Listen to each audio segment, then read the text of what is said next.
আসসালামু আলাইকুম প্রিয় দর্শক এবং শ্রোতা। মশার ওষুধ ছিটানোর কর্মী পরিচয়ে পাসপোর্ট নিয়েছিলেন আব্দুল্লাহিল কাফি। বৈষম্য বিরোধী ছাত্র আন্দোলনের সময় আশুলিয়ায় মরদেহ পোড়ানোর ঘটনায় সংশ্লিষ্টতার অভিযোগ ওঠার পরপরই দেশ ত্যাগের জন্য নতুন পাসপোর্ট করিয়েছিলেন ঢাকা জেলার অতিরিক্ত পুলিশ সুপার আব্দুল্লাহিল কাফি। পরিচয় গোপন করে সিটি কর্পোরেশনের মশার ওষুধ ছিটানোর কর্মী পরিচয়ে পাসপোর্টটি নিয়েছিলেন তিনি।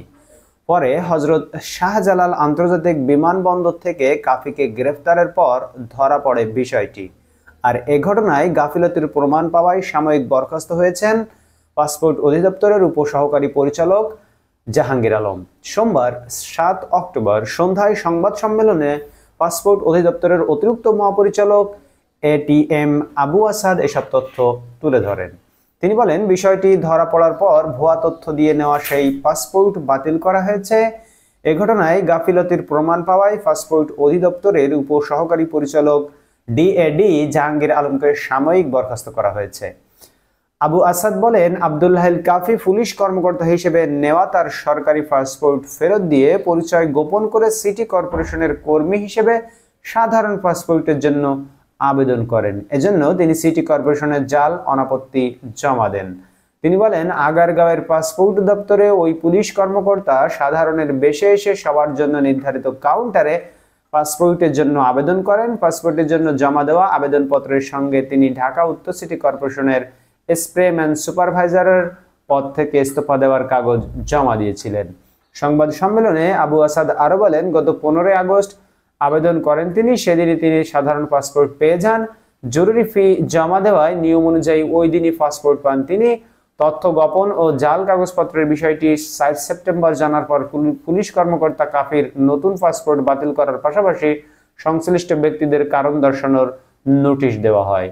পাসপোর্ট অধিদপ্তরের অতিরিক্ত মহাপরিচালক বলেন, 9 সেপ্টেম্বর সংশ্লিষ্ট ব্যক্তিরা এই বিষয়ে জবাব দেন। ওই দিন অভিযুক্ত জাহাঙ্গীর আলম তার গাফিলতির কথা স্বীকার করেন। পরে সবকিছু যাচাই বাছাই করে নিশ্চিত হওয়ার পর রোববার তাকে সাময়িক বরখাস্ত করা হয়।